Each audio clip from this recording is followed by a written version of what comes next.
2029, nagkaroon ng libreng test para sa cancer sa dibdib, pwede ng matres at atay ang GMA Kapuso Foundation.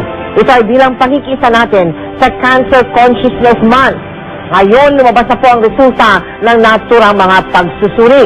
Kung paano tinanggap ng mga nagpa-test ang resulta, malalaman natin sa ulat na ito. Nais ko sabihan natin mga kababayan po natin, huwag po tayong matakot sa ating mga doktor. Dapat tayong matakot kung hindi po natin alam kung ano po ang kung ano po itong bukol na ito o ano po itong sakit na ito. Kasi kapag maaga po natin ma-detect ang ating sakit, ang chance of lunas o ang cure is very high. Maraming salamat po sa Philippine Cancer Society, sa Philippine National Red Cross Quezon City Chapter at sa High Precision Diagnostics. Sila po ang katulong natin sa libreng cancer testing na ito at gayon din salamat sa iba pang tumulong sa proyekto. Samantala,